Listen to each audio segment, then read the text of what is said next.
ഒരു വിശ്വാസിയെ സംബന്ധിച്ചിടത്തോളം അവൻ്റെ മനസ്സിൽ എപ്പോഴും മായാതെ നിലനിൽക്കേണ്ടുന്ന ഒരു ബോധമാണ് താൻ ഈ ലോകത്തിൽ നിന്ന് വിട പറയേണ്ടവനാണ് എന്നുള്ള ബോധം. ദുനിയാവ് ശാശ്വതമല്ല എന്നും ദുനിയാവ് പരലോകത്തിനേക്കുള്ള കൃഷിയിടമാണ് എന്നും അവസാനിക്കാത്ത ലോകം അത് പരലോകമാണ് എന്നുമൊക്കെയുള്ള ചിന്ത.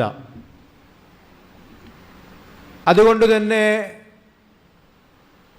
ശാശ്വതമായ ആ ലോകത്തിനു വേണ്ടിയാണ് നാം കൂടുതൽ പരിശ്രമിക്കേണ്ടതും കൂടുതൽ അധ്വാനിക്കേണ്ടതും കൂടുതൽ സമ്പത്ത് ചെലവഴിക്കേണ്ടതും കൂടുതൽ സമയം വിനിയോഗിക്കേണ്ടതും അതുപോലെ തന്നെ ആ പരലോകത്തിൻ്റെ വിഷയത്തിലുള്ള അറിവിനാണ് നാം കൂടുതൽ പ്രാധാന്യം നൽകേണ്ടതുമെന്ന് നമ്മൾ മനസ്സിലാക്കേണ്ടതുണ്ട്. അല്ലാഹു തആല സൂറത്തുൽ അഅലയിലെ 16-17 ആയത്തുകളിലൂടെ പറയുന്നുണ്ട്, ബൽ തുസിറൂനൽ ഹയാത്തദ് ദുനിയ, പക്ഷേ നിങ്ങൾ ദുനിയാവിക ജീവിതത്തിനാണ് കൂടുതൽ പ്രാധാന്യം നൽകുന്നത്.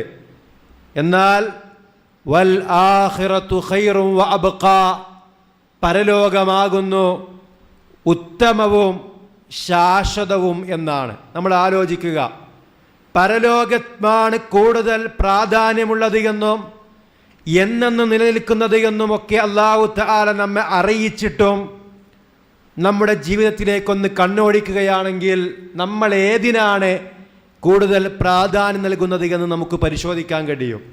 നമ്മുടെ സമയം, അതിൽ കൂടുതൽ സമയം നമ്മൾ മാറ്റിവെക്കുന്നത് ഏത് മേഖലയിലേക്കാണെന്ന് ചിന്തിക്കുക. നമ്മുടെ സമ്പത്ത് കൂടുതൽ നമ്മൾ ചെലവഴിക്കുന്നത് ദുനിയാവിന് വേണ്ടിയിട്ടാണോ അല്ല പരലോകത്ത് മോക്ഷം ലഭിക്കാൻ ആവശ്യമായ കാര്യങ്ങൾക്ക് വേണ്ടിയിട്ടാണോ എന്ന് ചിന്തിക്കുക. അതുപോലെ തന്നെയാണ് നമ്മുടെ വിജ്ഞാനത്തിൻ്റെ വിഷയവും. ദീൻ പഠിക്കാനാണോ നമ്മൾ സമയം കണ്ടെത്താറുള്ളത്, അതല്ല ഭൗതികമായ വിഷയത്തിൽ പഠനം നടത്താനാണോ നമ്മൾ സമയം കണ്ടെത്താറുള്ളത്?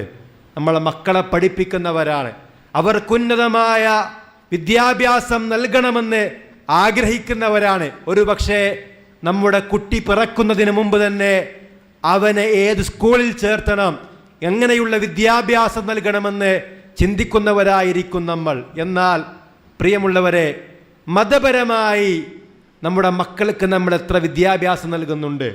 നമ്മൾ മതപരമായി പഠിക്കാൻ എത്ര സമയം കണ്ടെത്തുന്നുണ്ട് എന്ന് വളരെ ഗൗരവമായി നമ്മൾ ആലോചിക്കേണ്ട കാര്യമാണ്. പരലോകമാണ് ദുനിയാവിനേക്കാൾ പ്രാധാന്യമെന്ന് അല്ലാഹു തആല പറയുമ്പോൾ ദുനിയാവിൻ്റെ വിഷയം പഠിക്കുന്ന അത്ര സമയം പോലും നമ്മൾ പരലോകത്ത് രക്ഷയാകുന്ന, അല്ലെങ്കിൽ ദുനിയാവിലും പരലോകത്തും രക്ഷയാകുന്ന ദീൻ പഠിക്കാൻ നമ്മൾ തയ്യാറാകുന്നില്ല എന്നുള്ളത് ഒരു വസ്തുതയാണ്.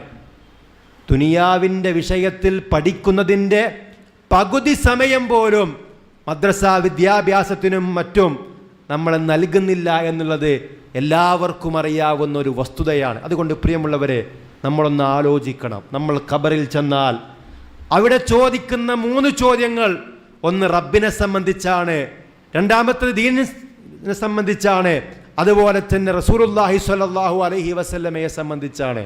ഭൗതികമായ എത്ര ഡിഗ്രികൾ കരസ്ഥമാക്കിയാലും എത്ര ഉന്നതങ്ങളിലെത്തിയാലും ദീൻ പഠിക്കാത്തവർക്ക്, റബ്ബിനെ അറിയാത്തവർക്ക്, ദീനറിയാത്തവർക്ക്, നബി സല്ലല്ലാഹു അലൈഹി വസല്ലമയെ അറിയാത്തവർക്ക്, കൃത്യമായി ദീൻ അതിൻ്റെ സ്രോതസ്സുകളിൽ നിന്ന് പഠിക്കാത്തവർക്ക് ഖബറിൽ പ്രയാസമായിരിക്കും. പരലോകത്തെ ഓരോ ഘട്ടത്തിലും പ്രയാസമായിരിക്കും. അതിനു മുമ്പുള്ള മരണത്തിൻ്റെ സമയത്തും പ്രയാസമായിരിക്കുമെന്ന് നമ്മൾ മനസ്സിലാക്കേണ്ടതുണ്ട്. അല്ലാഹു സുബ്ഹാനഹു വ തആല ഏറ്റവും പ്രാധാന്യം നൽകിയ മതപരമായ അറിവ് കരസ്ഥമാക്കൽ നമുക്ക് നിർബന്ധമാണ്. ഷെയ്ഖുൽ ഇസ്ലാം മുഹമ്മദ് ബിൻ അബ്ദുൽ വഹാബ് റഹിമഹുല്ല അദ്ദേഹത്തിൻ്റെ അൽ ഉസൂലു സലാസ എന്ന് പറയുന്ന ഗ്രന്ഥത്തിൻ്റെ തുടക്കത്തിൽ പറയുന്നു, ഇഅ്ലം, നീ അറിയണം, റഹിമക്കല്ലാ, അല്ലാഹു തആല നിനക്ക് റഹ്മത്ത് ചൊരിയട്ടെ, അന്നഹു യജിബു അലൈനാ തഅല്ലുമു അർബഇ മസായിൽ, 4 കാര്യങ്ങൾ നീ പഠിക്കൽ നിനക്ക് നിർബന്ധമാണ് എന്ന് പറഞ്ഞിട്ട് അതിൽ ഒന്നാമത്തെ കാര്യം പറയുന്നുണ്ട്, അൽ ഊല അൽ ഇൽമ്. അതിൽ ഒന്നാമത്തത് അറിവ് കരസ്ഥമാക്കലാണ്, അഥവാ വഹുവ മഅരിഫത്തുല്ലാഹ്, അല്ലാഹുവിനെ അറിയൽ, വമഅരിഫത്തു നബിയിഹി, അല്ലാഹുവിൻ്റെ നബി സല്ലല്ലാഹു അലൈഹി വസല്ലമയെ അറിയൽ, വമഅരിഫത്തു ദീനിൽ ഇസ്ലാം ബിൽ അദില്ല, ദീനുൽ ഇസ്ലാം തെളിവ് സഹിതം പഠിക്കൽ. ഇത് 3ഉം കൃത്യമായ രൂപത്തിൽ പഠിക്കൽ നമുക്ക് നിർബന്ധമാണ് എന്ന് അദ്ദേഹം പറയുമ്പോൾ, ഇസ്ലാമിൻ്റെ പ്രമാണങ്ങൾ അത് കൃത്യമായി പഠിക്കൽ അനിവാര്യമാണെന്നതിൽ നമുക്കാർക്കും തർക്കമില്ല. പക്ഷേ നമ്മൾ പഠിക്കുവാൻ വേണ്ടി എത്ര സമയം മാറ്റിവെക്കുന്നുവെന്ന് ഗൗരവമായി ആലോചിക്കണം. നമുക്കറിയാം, ഓൺലൈൻ വിദ്യാഭ്യാസം അത് മതപരമായിട്ടാകട്ടെ ഭൗതികപരമായിട്ടാകട്ടെ അതിന് പരിധികളും പരിമിതികളും ഉണ്ട് എന്ന് നമുക്കറിയാം. പ്രത്യേകിച്ച് ചെറിയ വിദ്യാർത്ഥികൾ ഒരു ഗുരുമുഖത്ത് നിന്നാണ് പഠിക്കേണ്ടത്. ഒരു ഉസ്താദിൻ്റെ കീഴിൽ കൃത്യമായ മാർഗനിർദ്ദേശം നൽകി വഴിതെറ്റാനുള്ള സാധ്യതകൾ അടച്ചുകൊണ്ടാണ് നമ്മൾ മക്കളെ പഠിപ്പിക്കേണ്ടത്. യൂട്യൂബിലൂടെ ദീൻ പഠിക്കാനുള്ള സംവിധാനങ്ങളുണ്ട്, ആധികാരികമായ സംവിധാനങ്ങളുണ്ട് എന്നത് ശരിയാണെങ്കിൽ പോലും പിഴക്കാനുള്ള സാധ്യതകൾ കൂടുതലാണ്. ഇമാം ഷാഫിഈ റഹിമഹുല്ല അദ്ദേഹത്തിൻ്റെ വളരെ പ്രസിദ്ധമായ ഒരു കവിതയിൽ കാണാം, അഖീലൻ ചനാലൽ ഇൽമ ഇല്ലാ ബിസിത്തത്തിൻ, എൻ സഹോദര 6 കാര്യങ്ങളില്ലാതെ നിനക്ക് ഇൽമ കരസ്ഥമാക്കാൻ സാധ്യമല്ല. സഉംബിഉക അൻ തഫ്സീലിഹാ ബിബയാനിൻ, ആ 6 കാര്യങ്ങൾ ഞാൻ നിനക്ക് വ്യക്തമാക്കി അറിയിച്ചു തരാം. ദകാഉം വഹിർസും വജ്തിഹാദും വബുൽഅത്തുൻ വസുഹ്ബത്തു ഉസ്താദിൻ വതൂലു സമാനി. ഒന്ന് ബുദ്ധിയാണ്, നമുക്ക് അല്ലാഹു തആല നൽകിയ ബുദ്ധി ദീൻ പഠിക്കാൻ നമ്മൾ ഉപയോഗപ്പെടുത്തണം. രണ്ടാമത്തേത് താല്പര്യമാണ്, താല്പര്യം വളരെ അനിവാര്യമാണ്. താല്പര്യമില്ലാത്ത ആളുകളെ നമ്മൾ എത്ര പഠിപ്പിച്ചാലും, എത്ര നല്ല ഉസ്താദിൻ്റെ കീഴിൽ കൊണ്ടുപോയി ആക്കിയാലും, എത്ര നല്ല വിദ്യാഭ്യാസ സ്ഥാപനങ്ങളിൽ ചേർത്താലും അതുകൊണ്ട് കാര്യമില്ല. ഹിർസു വേണം, താല്പര്യം വേണം. മൂന്നാമത്തത് ഇജ്തിഹാദാണ്. താല്പര്യമുള്ളത് കൊണ്ട് ആലിമാകണമെങ്കിൽ ലോകത്തധികം ആളുകളും ആലിമുകളായിരിക്കും. പക്ഷേ താല്പര്യം മാത്രം പോരാ, പരിശ്രമം അനിവാര്യമാണ്. ഉറക്കൊഴിക്കേണ്ടി വരും, ആവർത്തിക്കേണ്ടി വരും, പഠിച്ചത് വീണ്ടും പരിശോധിക്കേണ്ടി വരും, അതിനുവേണ്ടി ഒരുപാട് ത്യാഗം ചെയ്യേണ്ടി വരും. ഇജ്തിഹാദ് വളരെ അനിവാര്യമാണ്. അതുപോലെ തന്നെ വബുൽഅത്തുൻ, അതിനുവേണ്ട സാമഗ്രികൾ, പുസ്തകമാകട്ടെ പഠിക്കാൻ ആവശ്യമായ പഠനോപകരണങ്ങൾ എന്തെല്ലാമുണ്ടോ അതൊക്കെ അനിവാര്യമാണ്. അതുപോലെ തന്നെ അഞ്ചാമതായി അദ്ദേഹം പറയുന്നു വസുഹ്ബത്തു ഉസ്താദിൻ, ഒരു ഉസ്താദിൻ്റെ കീഴിലുള്ള സഹവാസം വേണം. മറ്റൊരു റിപ്പോർട്ടിലുള്ളത് വ ഇർഷാദ് ഉസ്താദിൻ, ഒരു ഉസ്താദിൻ്റെ മാർഗനിർദ്ദേശം വേണം. വതൂലു സമാനിൻ, ഒരുപാട് കാലവും വേണം. പെട്ടെന്ന് ആലിമാവാൻ കഴിയില്ല. നിരന്തരമായ പരിശ്രമവും അതുപോലെ തന്നെ മടുപ്പില്ലാത്ത അലസതയില്ലാത്ത തുടർച്ചയായ പഠനവും താല്പര്യത്തോടുകൂടി ഉസ്താദിൻ്റെ കീഴിൽ കൃത്യമായ രൂപത്തിൽ പഠിക്കുമ്പോഴാണ് അറിവ് കരസ്ഥമാക്കാൻ കഴിയും. ഇപ്പം നമ്മളൊക്കെ മദ്രസയിൽ പഠിച്ച ആളുകളാണ്. അലിഫും ബാവും താവും ഒക്കെ പഠിച്ചത് നമ്മൾ മദ്രസയിൽ നിന്നാണ്. അത് കൂട്ടി വായിക്കാൻ പഠിച്ചത് നമ്മൾ മദ്രസയിൽ നിന്നാണ്. വിശുദ്ധ ഖുർആൻ കൃത്യമായി പാരായണം ചെയ്യാൻ പഠിച്ചത് നമ്മൾ മദ്രസകളിൽ നിന്നാണ്. നമസ്കാരവും മറ്റു ആരാധനാകർമ്മങ്ങളും അതിൻ്റെ വിധിവിലക്കുകളും ഒക്കെ പഠിച്ചത് നമ്മൾ മദ്രസാ വിദ്യാഭ്യാസത്തിലൂടെയാണ്. എന്നാൽ നമ്മുടെ ഇന്നത്തെ തലമുറക്ക് അത്തരം പഠനം മദ്രസകളിൽ നിന്ന് ലഭിക്കുന്നുണ്ടോ, ആ സംവിധാനങ്ങളിൽ നമ്മുടെ മക്കളെ ചേർത്തുന്നുണ്ടോ എന്ന് നമ്മൾ ഗൗരവമായി ആലോചിക്കണം. പല രക്ഷിതാക്കളും കരുതുന്നത് അതൊക്കെ ഓൺലൈനായിട്ട് കിട്ടിയാൽ മതിയല്ലോ എന്നാ. യൂട്യൂബിലുണ്ടല്ലോ ക്ലാസ്സുകൾ, അത് പോരാ. നമ്മൾ സ്കൂൾ വിദ്യാഭ്യാസം യൂട്യൂബിലുണ്ട് അല്ലെങ്കിൽ വെബ്സൈറ്റുകളിലുണ്ട് എന്ന് പറഞ്ഞ് നിർത്താറില്ലല്ലോ. സ്കൂളിൽ നമ്മൾ വിദ്യാർത്ഥികളെ പറഞ്ഞയക്കുന്നു, അതിന് പുറമെ നമ്മൾ ട്യൂഷൻ നൽകുന്നു. എന്നാലും മദ്രസ വിദ്യാഭ്യാസം ഒരു 2ാം നമ്പറായി, രണ്ടാമത്തെ ഒരു ഭാഗമായി ഇതൊക്കെ പഠിച്ച് സമയമുണ്ടെങ്കിൽ മാത്രം എന്ന രൂപത്തിലാണ് പലപ്പോഴും പലരും കാണാറുള്ളത്. ചിലരൊക്കെ മദ്രസയിൽ ചേർക്കാതിരിക്കുന്നു. എന്തുകൊണ്ടാ? അവർ പറയുന്ന ന്യായം സ്കൂൾ വിദ്യാഭ്യാസത്തിൻ്റെ കൂടെ ഒരു പീരീഡ് മദ്രസയിലെ ഇസ്ലാമിക് സ്റ്റഡീസ് അവിടെ പഠിപ്പിക്കുന്നുണ്ട് എന്നാണ്. നമ്മൾ ആലോചിക്കണം, അനിവാര്യമാണ് നമുക്ക് ദീനറിയൽ. അതിൽ ഓരോ വിഷയമെടുത്ത് നമ്മൾ പരിശോധിക്കുകയാണെങ്കിൽ, ഒന്ന് അല്ലാഹു പറയുന്നു ഫഅലം അന്നഹു ലാ ഇലാഹ ഇല്ലല്ലാഹ്, ലാ ഇലാഹ ഇല്ലല്ലാഹ് എന്ന് നീ അറിയണം. അല്ലാഹു തആല സൂറത്ത് മുഹമ്മദിൻ്റെ 19-ാമത്തെ ആയത്തിലാണ് അത് അറിയിക്കുന്നത്. സൂറത്ത് മുഹമ്മദ് മദനിയായ സൂറത്താണ്. അഥവാ നബി സല്ലല്ലാഹു അലൈഹി വസല്ലമ മക്കയിൽ നിന്ന് മദീനയിലേക്ക് ഹിജ്റ പോയതിന് ശേഷം അവതീർണമായ സൂറത്താണ് സൂറത്ത് മുഹമ്മദ്. ലാ ഇലാഹ ഇല്ലല്ലാഹയുടെ പേരിലാണ് അള്ളാഹുവിൻ്റെ റസൂൽ സല്ലല്ലാഹു അലൈഹി വസല്ലമ മക്കയിൽ നിന്ന് പുറത്താക്കപ്പെടുന്നത്. അങ്ങനെയുള്ള റസൂലുള്ളാഹി സ്വല്ലല്ലാഹു അലൈഹി വസല്ലമയോട് പോലും താങ്കൾ ലാ ഇലാഹ ഇല്ലല്ലാഹ് അറിയണമെന്ന് അല്ലാഹു പറഞ്ഞിട്ടുണ്ടെങ്കിൽ അതത്രയും അനിവാര്യമാണ്. നമ്മുടെ മക്കളുടെ അഖീദ, വിശ്വാസം കൃത്യമായിരിക്കണം. നമ്മുടെ മക്കൾക്ക് അള്ളാഹുവിൻ്റെ നാമങ്ങൾ അറിയുമോ? നമ്മൾ ആലോചിക്കണം. സിനിമാ നടന്മാരുടെ പേര് ചോദിച്ചാൽ അവർക്കറിയാം, ക്രിക്കറ്റ് കളിക്കാരുടെ പേര് ചോദിച്ചാൽ അവർക്കറിയാം, ഫുട്ബോൾ താരങ്ങളെ പേര് ചോദിച്ചാൽ അവർക്കറിയാം. പക്ഷേ അല്ലാഹു സുബ്ഹാനഹു വ തആലയുടെ അത്യുന്നതങ്ങളായ നാമഗുണവിശേഷണങ്ങൾ നമ്മുടെ മക്കൾക്കറിയുമോ? പ്രവാചകന്മാരെ സംബന്ധിച്ച് അവർക്കറിയുമോ? ഖുർആനിൽ പേര് പറഞ്ഞ 25 പ്രവാചകന്മാരുടെ പേര് ചോദിച്ചാൽ അവർക്കറിയുമോ? നമസ്കരിക്കണമെങ്കിൽ ഖുർആൻ അറിയണം. ഖുർആൻ അറിയാത്ത ഒരാൾക്ക് നിസ്കാരം സ്വഹിയാവൂല. ഫാത്തിഹ ഓതാൻ അറിയാത്ത ഒരാൾ നിസ്കരിച്ചാൽ നിസ്കാരം ശരിയാവൂല, അല്ലേ? വിശുദ്ധ ഖുർആനിൻ്റെ പാരായണത്തിന് ഒരു ഹറഫിന് 10 പ്രതിഫലമെന്ന് വെച്ച് ലഭിക്കണമെങ്കിൽ ആ ഖുർആനിൻ്റെ പാരായണം കൃത്യമായിട്ട് അറിയുന്ന ആളുകളായിരിക്കണം. നമ്മുടെ മക്കൾക്കറിയോ? നമ്മൾ പരിശോധിക്കേണ്ടതുണ്ട്. അത് അറിയിക്കാനും അവരെ പഠിപ്പിക്കുവാനുമാണ് മദ്രസ സംവിധാനങ്ങൾ. അതുപോലെ തന്നെ നമസ്കാരത്തിൻ്റെ രൂപം നമ്മുടെ മക്കൾക്കറിയോ? അതിൽ ചൊല്ലുന്ന പ്രാർത്ഥനകൾ കൃത്യമായിട്ടാണ് അവർ ചൊല്ലാറുള്ളത്, നമ്മൾ പരിശോധിക്കണം. അതുപോലെ തന്നെ ആ പ്രാർത്ഥനകളുടെ അർത്ഥം അവർക്കറിയുമോ? അല്ലെങ്കിൽ നമ്മൾക്കറിയോ? നമ്മൾ ആലോചിക്കണം. ദീൻ പഠിക്കാൻ വേണ്ടി നമ്മൾ സമയം കണ്ടെത്തിയിട്ടില്ലെങ്കിൽ അള്ളാഹുവിൻ്റെ കോടതിയിൽ നമ്മൾ മറുപടി പറയേണ്ടി വരും. മയ്യിത്ത് നമസ്കാരത്തിലെ പ്രാർത്ഥന പോലും അറിയാത്തവരാണ് പലപ്പോഴും പല ആളുകളും. ഒരു അരമണിക്കൂർ ഇരുന്ന് ആവർത്തിച്ച് ചൊല്ലിപ്പടിച്ചാൽ മനഃപ്പാടമാകുന്ന ഒരു പ്രാർത്ഥന അല്ലെ, ഏത് കാര്യവും ഒന്ന് 10-20 പ്രാവശ്യം തുടർച്ചയായിട്ട് ആവർത്തിച്ച് ചൊല്ലിയാൽ അത് മനഃപ്പാടാവും. നമുക്ക് ഭാഷ അറിയില്ലെങ്കിൽ പോലും അത് നമുക്ക് മനഃപ്പാടാകും. അത് വീണ്ടും വീണ്ടും ഇടയ്ക്കിടയ്ക്ക് എടുത്ത് ഇങ്ങനെ പറഞ്ഞു നോക്കിയാൽ മതി, അത് മനഃപ്പാടാവും. എന്നിട്ട് പോലും നമ്മൾ അതിനെ തയ്യാറാകുന്നില്ലെങ്കിൽ എന്തായിരിക്കും നമ്മുടെ അവസ്ഥ? ഖബറിൽ വെച്ച് അള്ളാഹുവിനെ അറിയുമോ എന്ന് ചോദിച്ചാൽ, നബി സല്ലല്ലാഹു അലൈഹി വസല്ലമയെ അറിയുമോ എന്ന് ചോദിച്ചാൽ, അതുപോലെ തന്നെ ദീൻ അറിയുമോ എന്ന് ചോദിച്ചാൽ, മുനാഫിഖ് പറയുന്നത് പോലെ ഇല്ല ഇല്ല എനിക്കറിയില്ല എന്നാണെങ്കിൽ മലക്കുകൾ അടിക്കും, മനുഷ്യൻ അപ്പോൾ അട്ടഹസിക്കുമെന്ന് ഹദീസുകളിൽ നമുക്ക് കാണാൻ കഴിയും. പ്രിയമുള്ളവരെ, ഇൽമ് നേടൽ വളരെ അനിവാര്യമാണ്. നമുക്കറിയാം, ഓൺലൈൻ വിദ്യാഭ്യാസത്തിൻ്റെ ഏറ്റവും വലിയൊരു അപകടം എന്താ വെച്ചാൽ, കുട്ടി ആദ്യം കേൾക്കൽ ഒരു ഖുർആനിൻ്റെ ക്ലാസ് ആണെങ്കിൽ പിന്നെ അവനെന്താ കേൾക്കുന്നത് നമുക്ക് പറയാൻ കഴിയില്ല. യൂട്യൂബിൽ അവനൊരു ക്ലാസ് കേട്ടു, പിന്നീട് അവന് കേൾക്കൽ ചിലപ്പോൾ ഒരു സിനിമാ പാട്ടായിരിക്കും, അല്ലെങ്കിൽ ഒരു മ്യൂസിക് ആയിരിക്കും, അല്ലെങ്കിൽ അശ്ലീലമായ ഒരു കാര്യമായിരിക്കും അവൻ കാണുക.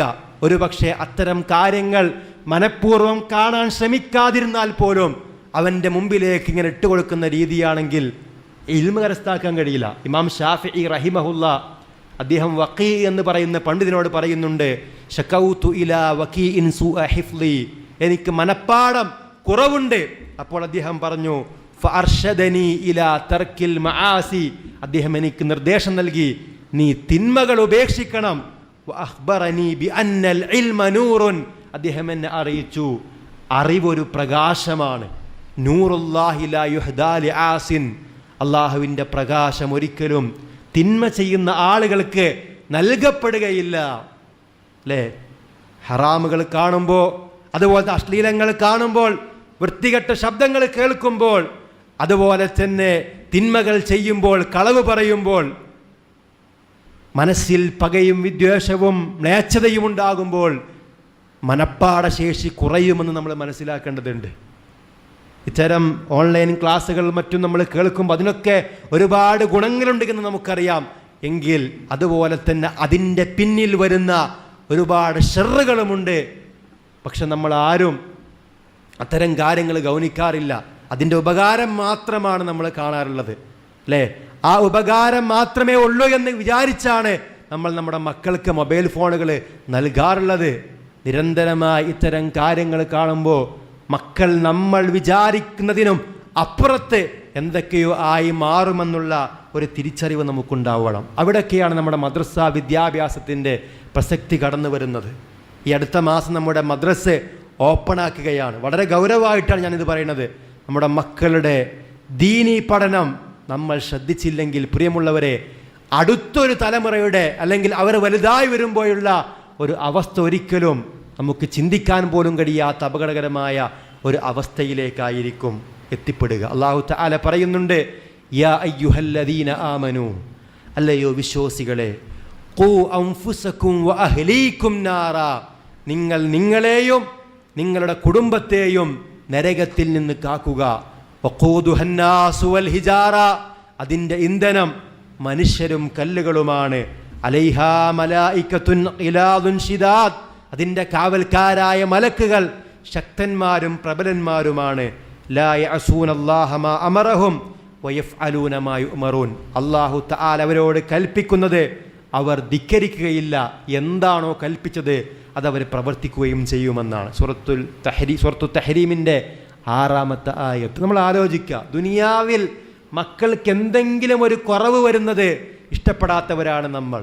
അവരെ ഏറ്റവും നല്ല വിദ്യാഭ്യാസ സ്ഥാപനങ്ങൾ നമ്മൾ ചേർക്കും, ഏറ്റവും നല്ല ഭക്ഷണം നമ്മൾ അവർക്ക് വാങ്ങിച്ചു കൊടുക്കും, നമ്മൾ ഉപയോഗിക്കുന്നതിനേക്കാളും മുന്തിയ വസ്ത്രം നമ്മൾ അവർക്ക് വാങ്ങിച്ചു കൊടുക്കും, നമ്മൾ ഉപയോഗിക്കുന്നതിനേക്കാളും നല്ല മൊബൈൽ ഫോണുകൾ നമ്മുടെ മക്കൾക്ക് നമ്മൾ വാങ്ങിച്ചു കൊടുക്കും.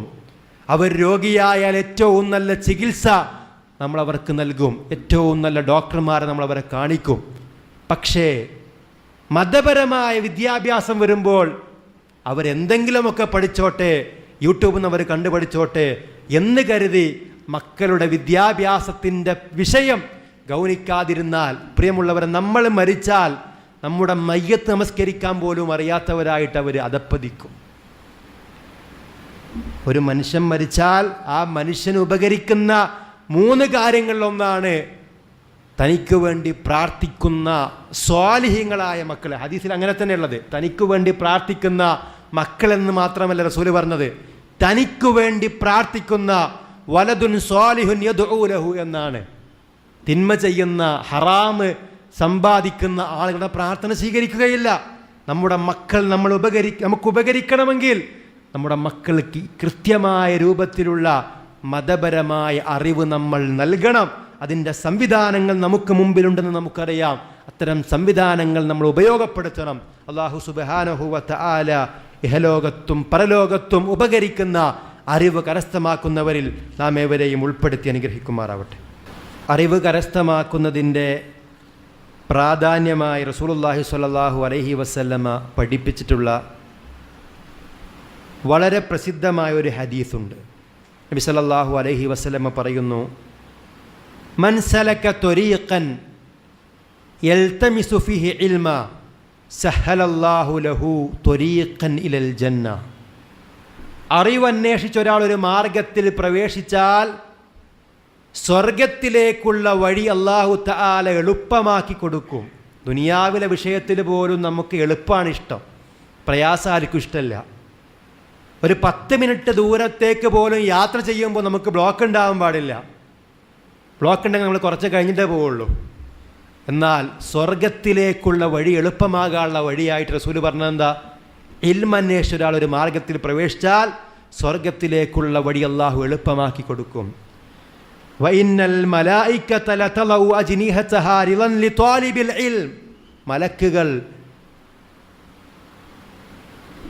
ത്വാലിബുൽ ഇൽമിനെ തൃപ്തിപ്പെട്ടുകൊണ്ട് അവരുടെ ചിറകുകൾ വിരിച്ചിരിക്കുമെന്നാണ്.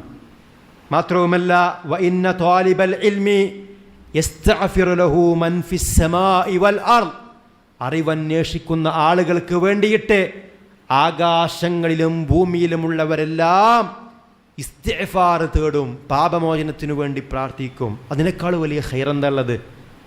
നമ്മൾ ദീൻ പഠിക്കുമ്പോൾ അവർക്ക് വേണ്ടി, ദീൻ പഠിക്കുന്ന ആളുകൾക്ക് വേണ്ടി ആകാശത്തും ഭൂമിയിലുമുള്ളവരെല്ലാം ഇസ്തിഗ്ഫാർ തേടിക്കൊണ്ടിരിക്കും. ഹത്തൽ ഹീത്വാനു ഫിൽ മാ, വെള്ളത്തിലുള്ള മത്സ്യങ്ങൾ വരെ അവർക്ക് വേണ്ടി പ്രാർത്ഥിക്കും. എത്ര മത്സ്യങ്ങളാണ്! മത്സ്യങ്ങൾ നമുക്ക് എണ്ണാൻ പറ്റുമോ? നമ്മുടെ നാട്ടിലെ മത്സ്യങ്ങളെ എണ്ണാൻ വേണ്ടി നമ്മുടെ ഒരാൾ പറഞ്ഞാൽ നമ്മൾ അയാൾ ചോദിക്കും, നീ എന്നെ പരിഹസിക്കുകയാണെന്ന് ചോദിക്കും. ലോകത്തുള്ള സമുദ്രങ്ങളിൽ അതുപോലെ തന്നെ പുഴകളിൽ എത്ര മത്സ്യങ്ങളുണ്ട്! ആ മത്സ്യങ്ങളെ മുഴുവനും അറിവ് തേടുന്നവർക്ക് വേണ്ടി പ്രാർത്ഥിക്കുമെന്ന് മഹാനായ റസൂലുള്ളാഹി സ്വല്ലല്ലാഹു അലൈഹി വസല്ലമ പറയാണ്. മാത്രവുമല്ല, വഇന്ന ഫദ്ലൽ ആലിമി അലൽ ആബിദി കഫദ്ലിൽ ഖമരി അലാ സായിരിൽ കവാകിബ്. ആകാശത്തുള്ള നക്ഷത്രങ്ങളിൽ നിന്ന് ചന്ദ്രൻ എത്രമാത്രം ശ്രേഷ്ഠതയുണ്ടോ അതുപോലെ ആബിദുകളിൽ നിന്ന് മറ്റു ഇബാദത്ത് ചെയ്യുന്ന ആളുകളെക്കാളും ആലിമായ വ്യക്തിക്ക് സ്ഥാനമുണ്ടെന്ന് റസൂലുള്ളാഹി സ്വല്ലല്ലാഹു അലൈഹി വസല്ലമ പറയുന്നു. ഇന്നൽ ഉലമാഅ ഹും വറസത്തുൽ അംബിയാ, തീർച്ചയായും പണ്ഡിതന്മാർ അവർ പ്രവാചകന്മാരുടെ അനന്തരാവകാശികളാകുന്നു. ഇന്നൽ അംബിയാ ലം യുവരിസു ദീനാറൻ വലാ ദിർഹമ, പ്രവാചകന്മാർ അംബിയാക്കൾ അവർ ദീനാറോ ദിർഹമോ അല്ല ഇവിടെ അനന്തരമാക്കി വച്ചത്, മറിച്ച് അവർ ഇൽമാണ് അനന്തരമാക്കി വച്ചത്. വറസുൽ ഇൽമ എന്ന് റസൂലുള്ളാഹി സ്വല്ലല്ലാഹു അലൈഹി വസല്ലം പറയുന്നു. ഫമൻ അഖദഹു അഖദ ബിഹല്ലിൻ വാഫിർ, ആരാണോ അത് സ്വീകരിക്കുന്നത് അവർ ഏറ്റവും നല്ലൊരു ഓഹരിയാണ് സ്വീകരിക്കുന്നത് എന്നാണ്. അതുകൊണ്ട് പ്രിയമുള്ളവരെ, പ്രവാചകന്മാരുടെ അനന്തരാവകാശികളാണ് ഉലമാക്കൾ. ഒരാൾ പള്ളിയിൽ ഇമാമ് നിൽക്കുന്നുണ്ടെങ്കിൽ അള്ളാഹുവിൻ്റെ റസൂൽ സ്വല്ലല്ലാഹു അലൈഹി വസല്ലമ ചെയ്ത ഒരു പ്രവർത്തനമാണ് അയാൾ ചെയ്യുന്നത്. ഒരാൾ പള്ളിയിൽ മിമ്പറിൽ ഖുതുബ നിർവഹിക്കുന്നുണ്ടെങ്കിൽ അള്ളാഹുവിൻ്റെ റസൂൽ സ്വല്ലല്ലാഹു അലൈഹി വസല്ലമ ചെയ്ത ഒരു പ്രവർത്തനമാണ് അയാൾ നിർവഹിക്കുന്നത്. ഒരാൾ ദീനിൻ്റെ വിഷയത്തിൽ ഒരു ഹുക്കുമ പറഞ്ഞു കൊടുക്കുന്നുണ്ടെങ്കിൽ അള്ളാഹുവിൻ്റെ റസൂൽ സ്വല്ലല്ലാഹു അലൈഹി വസല്ലമ ചെയ്ത ഒരു പ്രവർത്തനമാണ് ചെയ്യുന്നത്. ഒരാൾ ഒരു ആയത്തോ ഒരു ഹദീസോ ഒരാൾക്ക് പറഞ്ഞു കൊടുക്കുന്നുണ്ടെങ്കിൽ അള്ളാഹുവിൻ്റെ റസൂൽ സ്വല്ലല്ലാഹു അലൈഹി വസല്ലമക്ക് ജിബ്രീൽ അലൈഹിസ്സലാം പറഞ്ഞു കൊടുത്ത, റസൂലുള്ളാഹി സ്വല്ലല്ലാഹു അലൈഹി വസല്ലമ സ്വഹാബത്തിന് പറഞ്ഞു കൊടുത്ത, സ്വഹാബത്ത് അടുത്ത തലമുറക്ക് പറഞ്ഞു കൊടുത്ത ഒരു വിജ്ഞാനമാണ് അയാൾ പകർന്നു നൽകുന്നത്. അത്രയും പ്രാധാന്യമുള്ളതാണ് മതപരമായ വിജ്ഞാനമെന്ന് നമ്മൾ മനസ്സിലാക്കേണ്ടതുണ്ട്. പ്രിയമുള്ളവരെ, നമ്മുടെ മക്കൾക്ക് നമ്മൾ ദീൻ പഠിപ്പിക്കുക. നമ്മുടെ മക്കളെ നമ്മൾ മദ്രസയിൽ ചേർത്തുമ്പോൾ അവർക്ക് ലഭിക്കുന്ന കാര്യങ്ങൾ എന്ത്, ചേർത്താതിരുന്നാൽ അവർക്ക് നഷ്ടപ്പെടുന്ന കാര്യങ്ങൾ എന്ത് എന്ന് വളരെ ചുരുക്കി ഞാൻ പറയാം. ഒന്ന്, അവരുടെ അഖീദ, അള്ളാഹുവിനെ പറ്റിയുള്ള അവരുടെ അറിവ്. അതില്ലാത്തത് കൊണ്ടാണ് നമ്മുടെ മക്കളിൽ പല ആളുകളും നിരീശ്വര നിർമ്മത പ്രസ്ഥാനത്തിൻ്റെ വക്താക്കളായിട്ട് മാറുന്നത്. മദ്രസയിൽ നിന്ന് ദീൻ പഠിച്ചില്ല, കൃത്യമായ സംവിധാനങ്ങൾ ദീൻ ആധികാരികമായി അവർ പഠിച്ചില്ല. പിന്നെ ആരോ ഫേസ്ബുക്കിലും വാട്സപ്പിലും എഴുതിയ ഏതൊരു ടെക്സ്റ്റ് വായിച്ച് പിന്നെ അവർ ഇസ്ലാമിൻ്റെ വിമർശകനായി മാറാനുള്ള കാരണം എന്താ? അവൻ ദീൻ കൃത്യമായി പഠിക്കാത്തതാ. ആരാണ് അല്ലാഹു, ആരാണ് മലക്കുകൾ, ആരാണ് നബിമാർ, എന്താണ് വേദഗ്രന്ഥങ്ങൾ, പരലോകത്തിനെ പറ്റിയുള്ള വിശ്വാസം എന്താണ്, വിധിവിശ്വാസം എന്ന് പറഞ്ഞാൽ എന്താണ്, അഖീദ പഠിക്കാത്തതുകൊണ്ടാണ് അവിടെ ആളുകൾ പേച്ചു പോകുന്നത്. അതുപോലെ തന്നെ വിശുദ്ധ ഖുർആൻ കൃത്യമായി ഓതാൻ അറിയണമെങ്കിൽ ചെറുപ്പത്തിലുള്ള പഠനം വളരെ അനിവാര്യമാണ്. കൃത്യമായ രൂപത്തിൽ ഉച്ചരിച്ചുകൊണ്ട് തജ്വീദ് നിയമപ്രകാരം ഖുർആൻ പഠിക്കണമെങ്കിൽ നമ്മുടെ മക്കൾക്ക് മദ്രസ വിദ്യാഭ്യാസം അനിവാര്യമാണ്. അതുപോലെ തന്നെ ഇസ്ലാമിൻ്റെ അടിസ്ഥാന ഗ്രന്ഥങ്ങളൊക്കെ അറബി ഭാഷയിലാണ്. അറബി അറിയാത്ത ഒരാളെ സംബന്ധിച്ചിടത്തോളം ഖുർആൻ ഓതാൻ കഴിയില്ല, ഹദീസ് വായിക്കാൻ കഴിയില്ല, നമസ്കാരത്തിലെ പ്രാർത്ഥനകൾ ചൊല്ലാൻ കഴിയില്ല. അതുകൊണ്ട് അറബിയും അവിടെ പഠിപ്പിക്കുന്നു. അതുപോലെ തന്നെ നമ്മുടെ മക്കൾക്ക് നമ്മൾ അല്ലെങ്കിൽ നമ്മൾ തന്നെയും ദീൻ പഠിക്കാതിരുന്നാൽ, കർമ്മശാസ്ത്രം പഠിക്കാതിരുന്നാൽ നമ്മുടെ കച്ചവടം അത് സ്വഹീഹാകണമെന്നില്ല. കാരണം കച്ചവടക്കാരനെ സംബന്ധിച്ചിടത്തോളം കച്ചവടം സാധുവാകാനുള്ള നിബന്ധനകൾ അയാളത് അറിയൽ അനിവാര്യമാണ്. കച്ചവടത്തിന് ഒരുപാട് ഷർത്തുകളുണ്ട്. അതുപോലെ തന്നെ ഒരാളൊരു കുടുംബജീവിതം നയിക്കുന്നുണ്ടെങ്കിൽ ആ രംഗത്തുള്ള ഇസ്ലാമിൻ്റെ മര്യാദകൾ അറിയൽ അയാളെ സംബന്ധിച്ചിടത്തോളം അനിവാര്യമാണ്. അങ്ങനെ ഏത് രംഗത്തും ഒരാൾ ഹജ്ജ് നിർവഹിക്കുന്നുണ്ടെങ്കിൽ എത്രയോ ആളുകളെ സംബന്ധിച്ച് നമ്മൾ കേട്ടിട്ടുണ്ട്, ഹജ്ജ് നിർവഹിച്ചു പോന്നു, അറഫയിൽ നിന്നോ ചോദിച്ചാൽ അവർക്ക് അറഫ എന്താണെന്ന് പോലും അറിയില്ല. അങ്ങനെയുള്ള പ്രായമായവരും അല്ലാത്തവരുമൊക്കെ മുമ്പ് ഹജ്ജ് നിർവഹിച്ച കഥ നമ്മൾ കേൾക്കാറുണ്ട്. എന്തുകൊണ്ടാണ്? പഠിക്കാത്തത് കൊണ്ടാണ്. അതുകൊണ്ട് പ്രിയമുള്ളവരെ, ദീൻ പഠിക്കാനുള്ള സംവിധാനങ്ങൾ നമ്മുടെ മക്കളെ മാത്രം എന്നല്ല പറഞ്ഞത്, നമ്മളും പഠിക്കണം. കൃത്യമായ രൂപത്തിൽ ഇസ്ലാം അതിൻ്റെ പ്രമാണങ്ങളിൽ നിന്ന് പഠിക്കുമ്പോൾ പ്രിയമുള്ളവരെ, നമുക്ക് ഇഹലോകത്തും രക്ഷയായിരിക്കും, പരലോകത്തും നമുക്ക് അത് രക്ഷയായിരിക്കും. ഇല്ലെങ്കിൽ ഇരുലോക ജീവിതവും ഏറ്റവും വലിയ അപകടകരമായിരിക്കുമെന്ന തിരിച്ചറിവ് നമുക്കുണ്ടാവണം. അല്ലാഹു സുബ്ഹാനഹു വ തആല നമ്മെ അനുഗ്രഹിക്കുമാറാവട്ടെ.